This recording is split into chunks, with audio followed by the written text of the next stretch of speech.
नमस्कार दोस्तों, आप सभी का जय भारत ऑनलाइन क्लासेस पर स्वागत है। दोस्तों, जैसा कि हम सबको पता है, हम विश्व भूगोल के बारे में यहाँ पर रोज जो है डिस्कस करते हैं और हम सबको पता है कि 2020 का जो वर्ष रहा है हमारे सबके लिए, यह बड़ा ही विकट वर्ष जो है हमारे लिए रहा है। और इस वर्ष के अंदर जो है बहुत सारी आपदाओं को हमने जो है देखा है और इस प्रकार से बहुत सारी आपदाएं जो हैं इस वर्ष के अंदर हमारे सामने आई हैं, जैसे बाढ़ का आना, जैसे आपके महामारी, जैसे उसको अपन कहते हैं कोरोना, जो कि एक पेंडेमिक बीमारी है, जो कि वैश्विक महामारी है। इस प्रकार से बहुत सारी चीज़ें जो हैं इस वर्ष के अंदर घटित हो रही है और बहुत सारी आपदाओं का हमने जो है सामना किया। तो दोस्तों, क्यों ना हमें पता होना चाहिए कि आपदा होता क्या है, आपदा किसे कहते हैं, आपदा के लिए क्या क्या जो है समितियों का गठन किया गया है और इसके लिए कौन कौन से प्रबंधन अधिनियम जो हैं बनाए गए हैं। इन सारी चीज़ों के बारे में जो है आज की क्लास में जो है हम डिस्कस करेंगे। तो देखिए दोस्तों, बड़ा ही इंटरेस्टिंग रहने वाला है। बस थोड़ा सा आप कंसंट्रेट कीजिएगा और इसको जो है आनंद से इसको समझने की कोशिश कीजिए। देखिए, अगर हम यहाँ पर बात करें कि आपदा होती क्या है, तो देखिए बहुत ही बेसिक स्तर से अपन इसको समझेंगे कि आपदा होता क्या है, क्या क्या इसमें होता है। इसको बहुत ही सरल तरीके से हम यहाँ पर समझने वाले हैं। तो देखिए, बात करते हैं अपन सबसे पहले, what is the mean of disaster.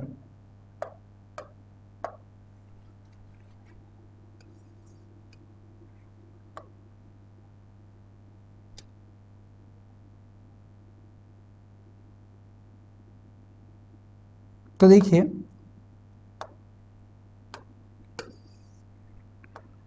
हम पढ़ रहे हैं क्या, आपदा।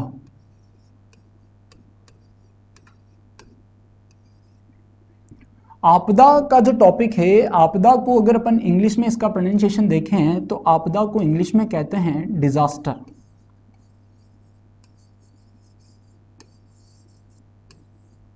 ठीक है।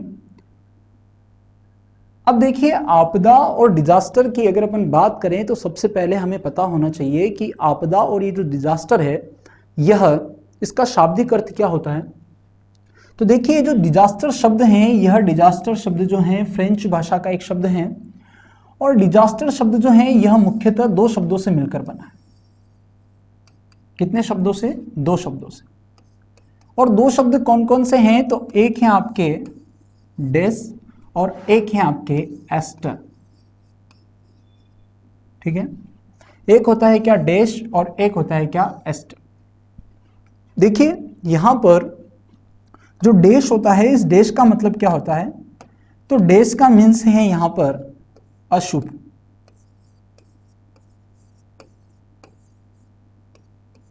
क्या होता है? अशुभ। ऐसे ही एस्टर का मीन्स क्या है दोस्तों? तो एस्टर का मीन्स होता है तारा। क्या होता है? तारा। तो अगर हम आपदा या यूं कह लो कि डिजास्टर, अगर डिजास्टर की मैं बात करूं तो डिजास्टर का जो मीनिंग होता है, इसका जो शाब्दिक अर्थ होता है वह क्या होता है? तो इसका शाब्दिक अर्थ होता है अशुभ तारा। क्या होता है? अशुभ तारा। मतलब हमारे इस ग्रह के ऊपर जो अशुभ घटनाएं होती हैं, उन सभी अशुभ घटनाओं के लिए हम कौन सा वर्ड जो यूज करते हैं वो है क्या, डिजास्टर, जिसे अपन हिंदी में क्या कहते हैं? तो उसे अपन क्या कहते हैं? आपदा। देखिए, यहां पर हमने जो है इसका जो मीनिंग समझा, परंतु अगर मैं बात करूं कि जब हम इन्वायरमेंट की बात करते हैं तो सामान्यतः तीन शब्द जो हैं हमारे माइंड में जो हैं आते हैं और तीन शब्द जो हैं सामान्यतः हम संपादकीय के अंदर जो है पढ़ते हैं। वो तीन शब्द कौन कौन से हैं दोस्तों? तो देखिए, एक शब्द है चरम घटना, एक शब्द है प्रकोप, और एक शब्द है आपदा। सामान्यतः यह तीन शब्द हमारे माइंड में क्लियर होने चाहिए, तभी जाकर हम चरम घटना, प्रकोप और आपदा को अगर हम समझते हैं तो हम आपदा को आसानी से जो है यहां पर समझ पाएंगे। देखिए, वन बाय वन तीनों की मैं बात करूं तो सबसे पहले बात करते हैं अपन किसकी? तो हम बात करते हैं किसकी? चरम घटना की। कि चरम घटना क्या होता है।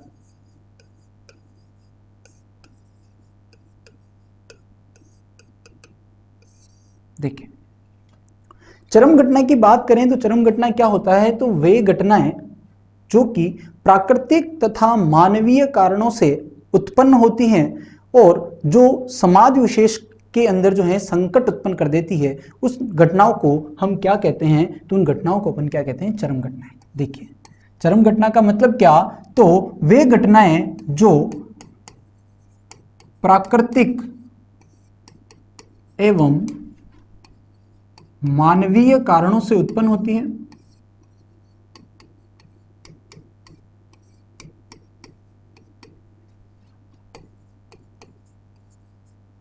प्राकृतिक एवं मानवीय कारणों से उत्पन्न होती है एवं समाज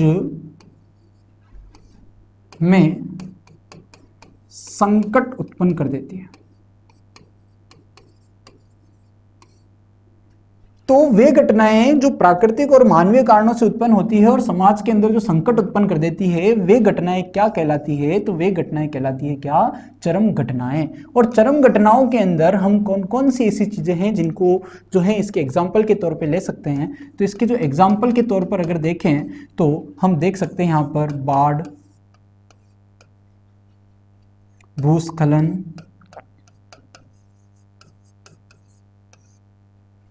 और आपके परमाणु परीक्षण आदि। ऐसी कुछ घटनाएं हैं जो कि मानवीय और प्राकृतिक कारणों से उत्पन्न होती है और समाज के अंदर जो क्या कर देती है, संकट जो है आपके उत्पन्न कर देती है। ऐसी घटनाओं को अपन क्या कहते हैं, चरम घटना। चरम घटना ठीक है, परंतु चरम घटना के बाद अगर बात करें तो एक और शब्द हमने यहां पर देखा, और वो शब्द क्या था, तो वह शब्द था आपके क्या, तो वह शब्द था प्रकोप। देखिए, प्रकोप किसे कहेंगे आप, तो प्रकोप का मतलब होता है कि जब चरम घटनाएं अपनी चरम सीमा जो है वह पार कर जाती है, और वहां पर जो है चरम घटनाएं जब अपनी चरम सीमाएं पार कर जाती है और समुदाय विशेष के लिए बड़ी ही विकट स्थिति उत्पन्न कर देती है, तो उस घटना को हम क्या कहेंगे, तो उसे अपन क्या कहेंगे, प्रकोप कहेंगे। देखिए, चरम घटनाएं जब चरम सीमा को पार कर कर समुदाय विशेष के लिए बड़ी ही विकट स्थिति उत्पन्न कर देती है, या वह समुदाय विशेष के लिए संकटापन्न स्थिति उत्पन्न कर देती है, तो उसे अपन क्या कहेंगे, प्रकोप कहेंगे। प्रकोप, देखिए प्रकोप जो है यहां पर इन तीनों शब्दों के बीच एक तट या पुल का जो है काम करता है। देखिए, यहां पर हमने चरम घटना समझी, प्रकोप समझा। बात करते हैं अपन आपदा की। आपदा किसे कहेंगे दोस्तों, तो आपदा का मीन्स होता है डिजास्टर, और आपदा किसे कहेंगे, तो आपदा किसे कहेंगे जब प्रकोप के कारण से कोई मानव बस्तियां जब उसके प्रभाव में आ जाती है और मानव समुदाय जो है वह उसका विनाश होना स्टार्ट हो जाता है, तो उसे अपन क्या कहते हैं, यहां पर आपदा कहते हैं। ध्यान रहे यहां पर तीन जो शब्द हैं उनमें चरम घटनाएं हैं, इसमें मनुष्य की हानि नहीं हो रही है, जन हानि नहीं हो रही है, प्रकोप में भी जन हानि नहीं हो रही है, परंतु जब चरम घटना तथा प्रकोप के कारण से अगर मनुष्य की हानि, जन की हानि होने लग जाए, तो वह क्या कहलाएगी, तो वह कहलाएगी क्या, आपके आपदा कहलाएगी। ध्यान रहे, जब जन की हानि होने लग जाएगी तो उस घटना को अपन क्या कहेंगे दोस्तों, तो उसे क्या कहेंगे, आपदाएं। अभी अगर हम देखें तो बहुत सारी ऐसी आपदाएं हैं जो हमारे सामने हैं, जैसे कई राज्यों के अंदर जो है बाढ़ आ रही है, जैसे बिहार राज्य के अंदर बाढ़ आई है। ऐसा ही एक एग्जाम्पल लें तो हमारे जयपुर के अंदर भी जो है अभी कुछ समय पहले ही यहाँ पर जो है सड़कों पर जो है जल बाढ़ के रूप में जो है जम गया था। ऐसी घटनाएं दिल्ली में भी हमको देखने को मिली। इस प्रकार से देश के अंदर बहुत सारे क्षेत्रों के अंदर जो है इस प्रकार से बाढ़ की जो आपदा है वह आ रही है, और उस कारण से मृत्यु भी है जो है मनुष्य की हो रही है। इसी प्रकार से एक और आपदा अगर देखें तो वैश्विक आपदा है जिसे अपन कहते हैं कोरोना महामारी, वह भी एक प्रकार का जो है आपकी क्या है, आपदा है। देखिए, यह प्रकोप किस प्रकार से एक पुल का काम करता है, अगर अपन यहां पर देखें तो एक चीज माइंड में क्लियर करना कि प्रकोप मानव रहित क्षेत्रों में आता है। अगर प्रकोप मानव रहित क्षेत्रों में आता है तो उसे अपन क्या कहेंगे, तो उसे अपन कहेंगे चरम घटना। क्या कहेंगे? चरम घटना। अगर प्रकोप मानव युक्त क्षेत्रों में आता है तो उसे अपन क्या कहेंगे, तो उसे अपन कहेंगे क्या? आपदा। क्या कहेंगे? आपदा। देखिए, प्रकोप अगर मानव रहित क्षेत्रों में आता है तो उसे अपन क्या कहेंगे? चरम घटना। और अगर प्रकोप मानव युक्त क्षेत्रों में आता है तो उसे अपन क्या कहेंगे? आपदा। ये दोनों चीज आपको ध्यान रखना है तो प्रकोप ही, परंतु प्रकोप अगर मानव रहित क्षेत्रों में आ रहा है तो उसे अपन क्या कह देंगे? तो उसे अपन चरम घटना कहेंगे। परंतु अगर प्रकोप मानव युक्त क्षेत्रों में आ रहा है तो उसे अपन क्या कहेंगे? आपदा कहेंगे। देखिए, इस आपदा से निपटने के लिए या आपदाओं का वर्गीकरण करने के लिए, आपदाओं के वर्गीकरण करने के लिए 1999 में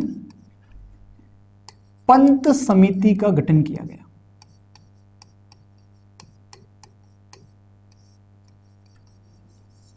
1999 में क्या किया गया? पंत समिति का गठन किया गया। और इस पंत समिति ने क्या किया? इस पंत समिति ने आपदाओं का क्या किया? वर्गीकरण किया।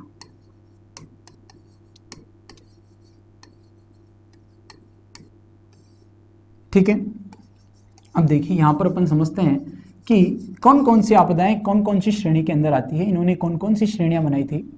तो पंत समिति ने 1999 में आपदाओं के वर्गीकरण में तीन, इसकी जो है आपदाओं का वर्गीकरण किया था, तीन भागों में इसको डिवाइड किया था। एक था आपके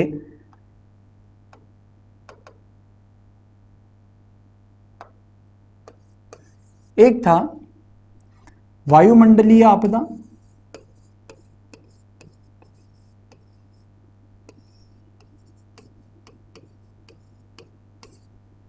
वायुमंडलीय आपदा के अंदर कौन कौन सी आपदाओं को सम्मिलित किया? तो वायुमंडलीय आपदा के अंदर आता है आपके बाढ़, सूखा, पाला, ओला।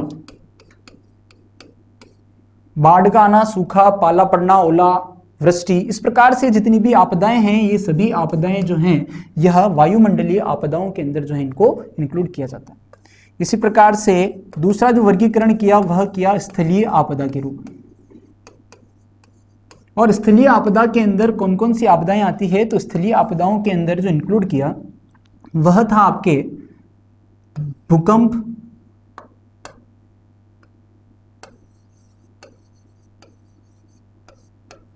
ज्वालामुखी,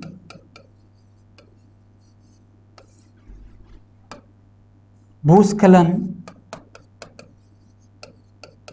आदि। ध्यान रहे, भूकंप, ज्वालामुखी, भूस्खलन आदि कौन सी आपदाएं हैं? तो यह आपके स्थलीय आपदाएं हैं। बाढ़, सूखा, पाला, ओला यह कौन सी है? तो वायुमंडलीय आपदा है। यहाँ पर कंफ्यूजन हो सकता है कि सूखा तो धरती पर पड़ता है, सूखा तो स्थलीय भाग पर पड़ता है, तो इसको वायुमंडलीय आपदा क्यों कह रहे हैं? तो ध्यान रहे कि जो वर्षा होती है ये वायुमंडल की क्रिया है और इसी कारण से जो है अगर वर्षा नहीं होगी तो वायुमंडल जो है वह कार्य नहीं कर रहा है, इसी कारण से उसको वायुमंडलीय आपदा के अंदर जो है इंक्लूड किया गया। ऐसे ही तीसरा भाग जो है वह कौन सा था? तो इन्होंने तीसरा बताया जैविक आपदा।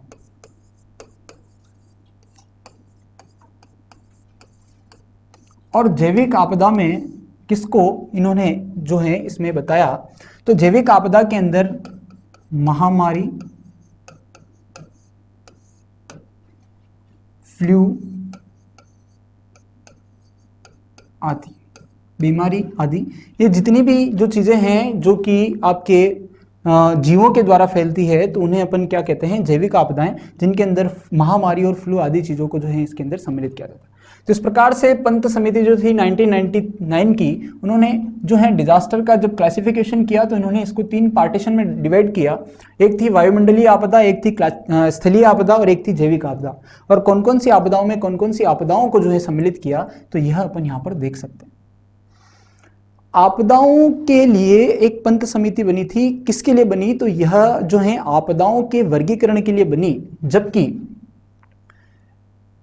2005 में बात करें तो आपदाओं से संबंधित एक और चीज बड़ी महत्वपूर्ण है जिसको अपने को ध्यान में रखना चाहिए, वो है आपके आपदा प्रबंधन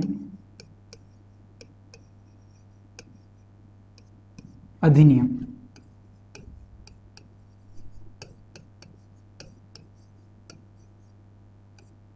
देखिए बड़ा ही महत्वपूर्ण चीज है, इसके प्रश्न जो है सामान्यतः हर एग्जाम में पूछ लिए जाते हैं, थोड़ा सा इस पे कंसंट्रेट करना।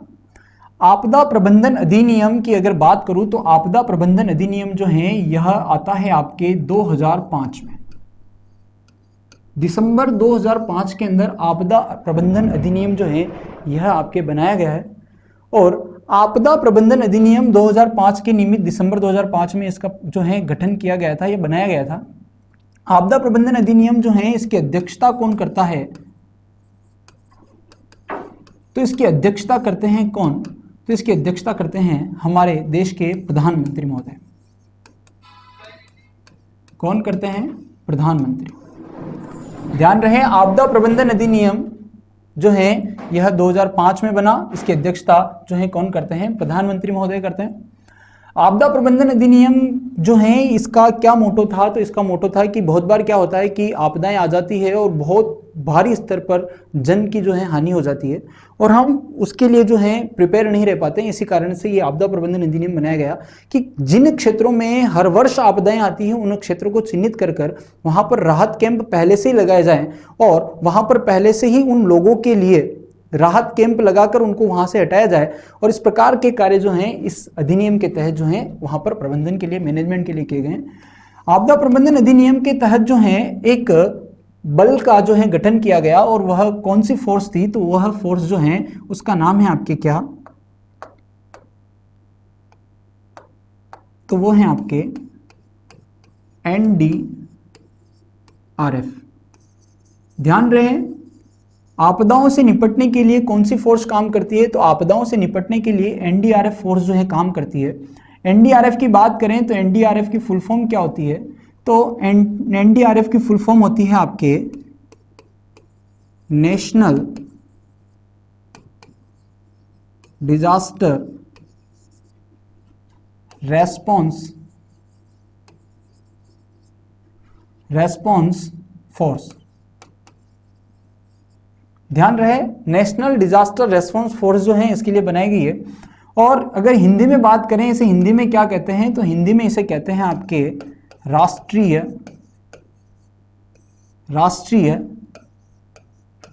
आपदा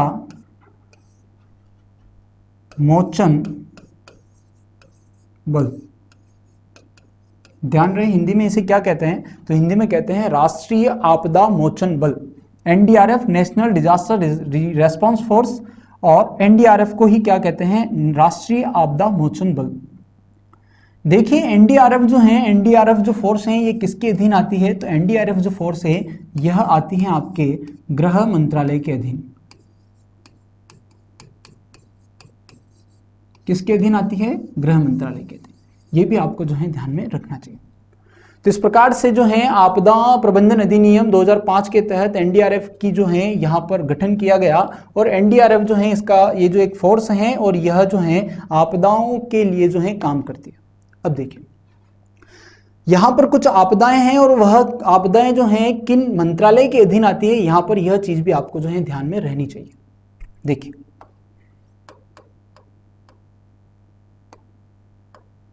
देखिए जैसे माना कि प्राकृतिक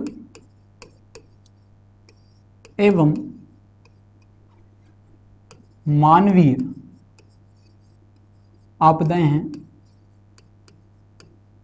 तो प्राकृतिक और मानवीय जो आपदाएं होती है, प्राकृतिक और मानवीय आपदा यह किसके अधीन आती है, तो यह गृह मंत्रालय के अधीन आती है।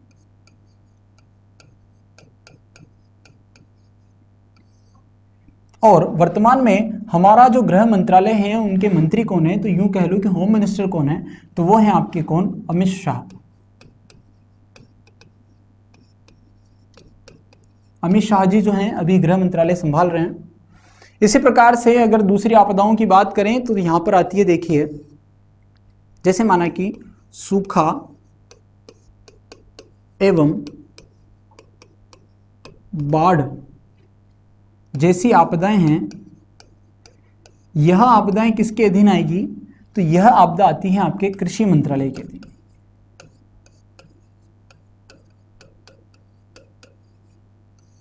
और यह जो कृषि मंत्रालय है, यह कृषि मंत्रालय अभी कौन संभाल रहे हैं? यूं कह लो कि कृषि मंत्री कौन है वर्तमान में? तो कृषि मंत्री जो हैं अभी वर्तमान में आपके हैं नरेंद्र सिंह तोमर।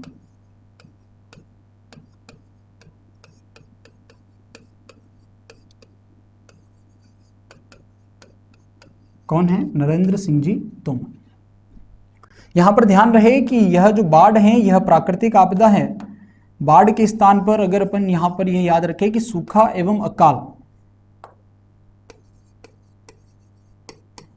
ठीक है, सूखा एवं अकाल जो आपदा है यह किसके अधीन आती है? कृषि मंत्रालय के अधीन। ऐसे ही आपको और याद रखना है कि जैसे कोई विमान दुर्घटना हो जाती है,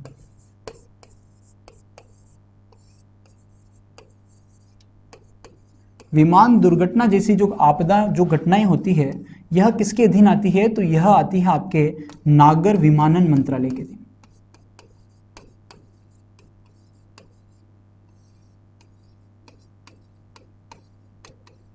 और नागर विमानन मंत्रालय के मंत्री कौन है? तो नागर विमानन जो मंत्री है, उड्डयन मंत्री, उनका नाम है आपके हरदीप सिंह पुरी। ध्यान रहे अभी यह जो घटना है अभी हाल ही में हुई थी दोस्तों।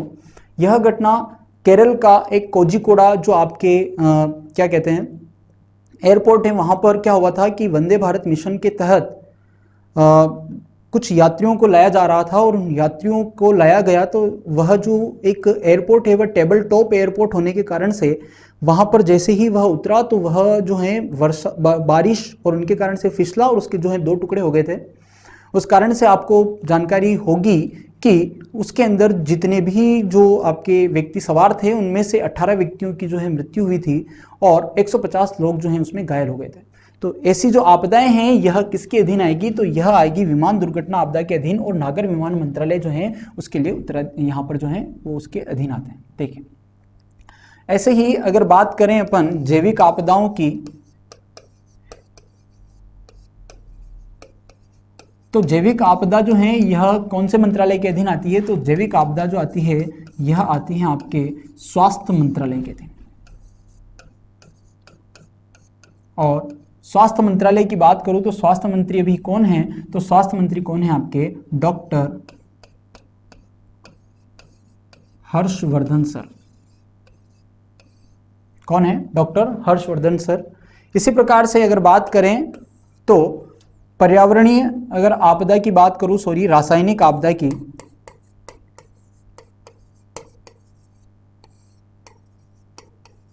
तो रासायनिक आपदा जो है, रासायनिक आपदा किसके अधीन आती है? तो वह आती है आपके पर्यावरण मंत्रालय के अधीन।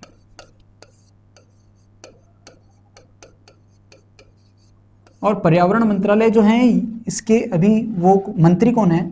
तो वो हैं आपके प्रकाश जावड़ेकर जी।